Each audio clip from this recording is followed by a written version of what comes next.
Yeah, I have a lot of sympathy with what you've been saying today and with the RSPB's position, but I'm afraid I think it does demean such an important institution with so much reputation and expertise to be expressing itself in this way.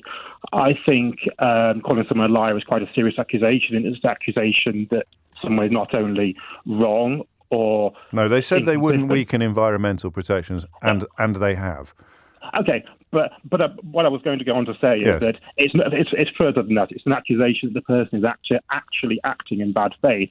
And look, the RSPB has a huge amount of knowledge. Can you just let me finish? No, I won't let you finish, because I won't be able to concentrate on what you say next if we don't clarify what you said before first.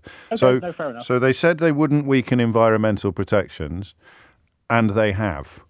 So where's the confusion for you there?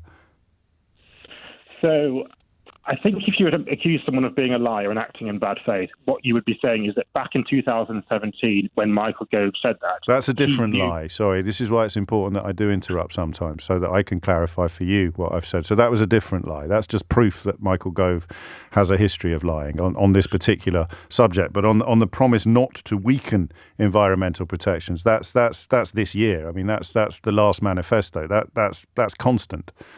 Okay, no, I understand, but I think now they have weakened environmental protections. So they said they weren't going to do something, and then they did it. What word would you prefer we used to describe the thing they said that wasn't true?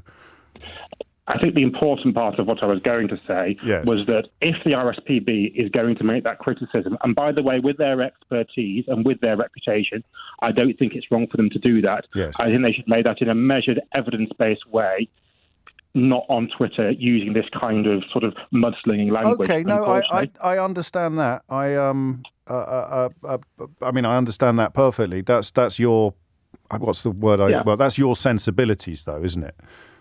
Yeah, but I think that's incredibly important. No, I think everybody's sensibilities are important, but it's not based on anything other than your claim today that you don't like that sort of behaviour on social media.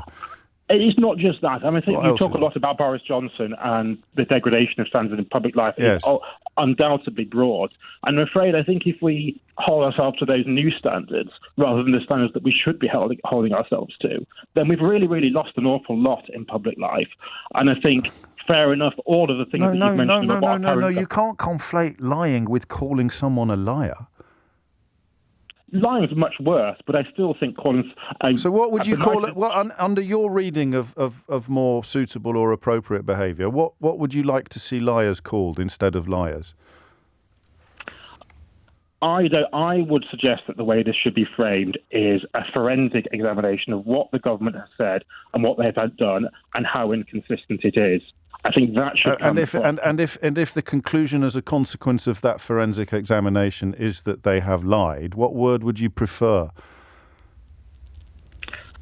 I still don't think in that circumstance... No, I know, that's what I'm acknowledging. I'm asking what word you would prefer. So here is a liar, and you don't like the word liar, and you don't think the RSPB should be using the word liar. What word would you prefer them to use to describe that liar over there?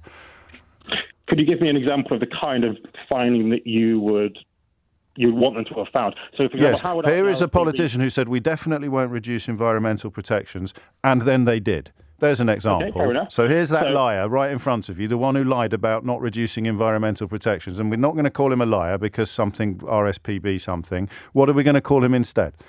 Fine. So the way I would frame that is that what the government has done is not consistent with what they said they would do. And we believe they're actually... there's a character limit on Twitter. Well, you'd have to be creative and use it. Go on then. So what single word would you use to replace the word liar? It doesn't have to be a single word. I think. All right, you can have 5. We don't refer to single words. You can have 5. No, I think it needs to be a sentence or a set of sentences that simply explain why they believe that they were acting in bad faith and their reasons for doing so. I think that's actually so important that we don't... That's not really making sense. It's not mudslinging and name calling. It's an accurate description, and that's why I'm pushing you on what word you would use. What word would you... It's not a pejorative. It's an accurate description. It would be a pejorative if it wasn't true, but it is. No one's disputing that. So here is the liar. What are we going to call the liar who has lied if we're not going to call them a liar after they lie? I don't think it's necessary to attach a label to someone. I think the facts themselves. Okay, there we go. But the facts are? Well, the facts are that the government has quite consistently and persistently said they would not weaken environmental protections after Britain left the European Union. And in this instance, there is a weakening of environmental protections. So they've lied. I think that stands for themselves. Well, not necessarily. Okay. Because a lie implies acting in bad faith. And you haven't necessarily proved that. Well, a lie doesn't necessarily imply acting in bad faith. A lie implies lying. No, a lie is bad faith. But he's a liar. No, I mean, a lie is implicitly impugning the motive of a person, not the inconsistency in their statement, James. No, it's both. And I am imputing the motive of the person. He is a liar. He said he wouldn't do something, and then he did. Give me the positive reading of that, the positive analysis of that, the analysis of that casts Michael Gove in a good light. Well, I think that's a different question. I know it is. That's why I asked it. An example might be if you're not to accuse someone in bad faith is he said something back in 2017. Circumstances had changed. He really reevaluated the subject and came to a different conclusion. But they've been pledging all along that they weren't going to reduce environmental protections, and they have reduced just forgive me for asking this question, but what's your what's the word I want? What made you pick up the phone today? What is it you object to here? What? It's about standards in public life, I think. Okay, and that's incredible. So people listening to this think that your interest in standards in public life is focusing upon the RSPB using the word liar more than on Michael Gove lying. Not necessarily. No, it is. You can't keep saying not necessarily. That's what you've rung in to do. You've rung in to object to the RSPB's behaviour in describing a liar as a liar and claiming that your motivation is a concern for standards in public life. You're defending a liar. How about a person who lies? A person who lies. Is that better? You're not letting me speak, James. Well, you've spoken quite a lot. But not in the last few minutes. You've asked people to phone in to say, what do you think of the RSPB's behaviour, not what do you think of Michael Gove's behaviour. Well, what do you think of Michael Gove's behaviour? What do I think of Michael Gove's behaviour on this?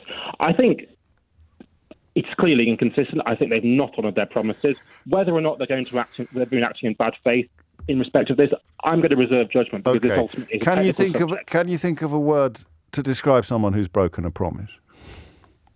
Someone who's... Again, it would depend on whether I thought they'd done bad faith or not. Rhymes with fire. Sorry? It rhymes with fire. I mean, you're just determined to try to lead the witness to the point at which they say someone is a liar. I'm not, mate. This isn't about the witness. This is about the jury. And they will have arrived at their own conclusions by now, Aidan. Thank you.